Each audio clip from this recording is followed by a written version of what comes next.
incorporated right here on Channels Television. Let's see what's happening in Egypt. So on Friday, we had that announcement of new fuel prices up to about 15%. And that was on Friday. So I wonder how the weekend was for Egyptians and residents in that country. But let's speak to, a resident there who can give us a first-hand information on this. He's the chairman of Evergreen Agriculture Company. He's also an economist. Is Dr. Adel Al-Muslimani joins us virtually. Dr. Al-Muslimani, good afternoon and welcome to the program. Yes.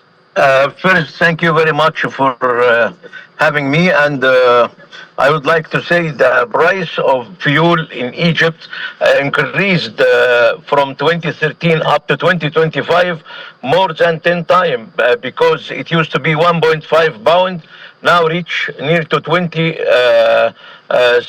pound per 1 liter. This actually have a very bad and negative impact on the life of the millions of poor people.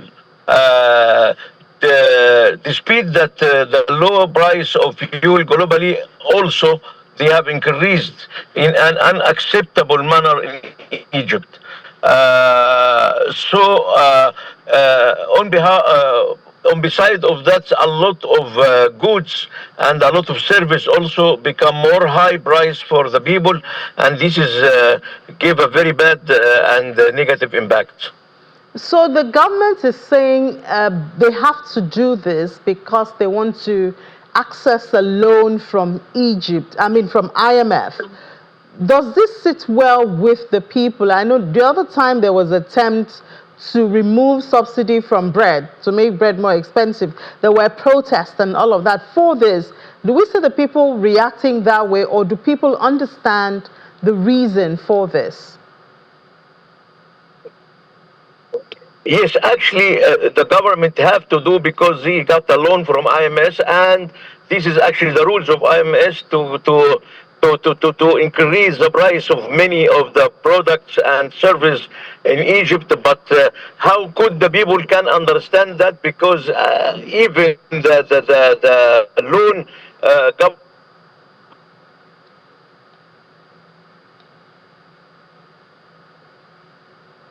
All right, looks like we have a big... got loan rapidly high. Now I think over the... sorry? No, go ahead, go ahead. I lost you for a bit, but please go ahead.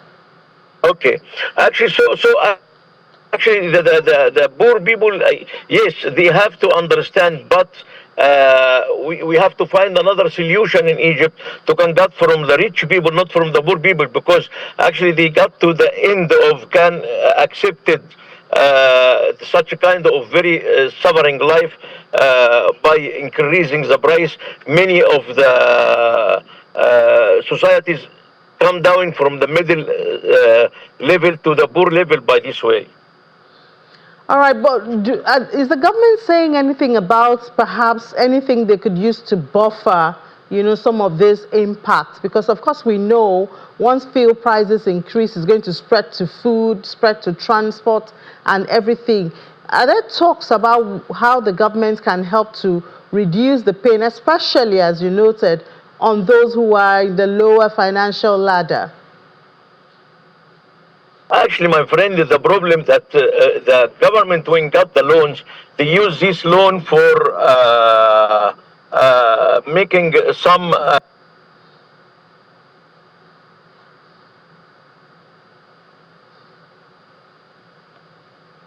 All right, looks like Dr. Abdulsamani's network is not so stable right there. But I mean, as expected, the people are not happy with the new price. But of course, the government, if they have to access the IMF loan, then they have to, also look inward and meet up with some of those requirements. And we do remember in this same Egypt, they had to reduce the subsidy on bread, and that's generated a lot of protests on the streets of Egypt, sometimes turning violent, but so this is a necessary... Okay. Yes. I won't say that the government, when they got the loan, they are using this loan for what? So they should use for some project to can make some fast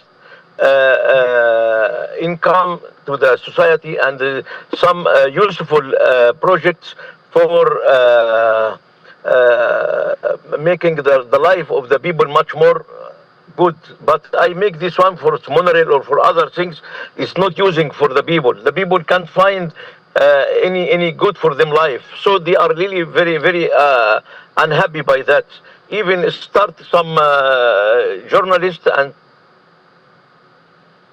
some writers start to write something about that. Try to let the government understand to don't increase the price more than that, because the people cannot accept more than that. All right, Dr. Adel, we hope the government will be able to find a balance, with the reforms and the requirements from IMF. We hope to. Yeah, thank you so much, Dr. Adel You're Abdul welcome. Simani, Chairman, Evergreen Aquaculture Company, and also an economist in Egypt. You're welcome. You're welcome.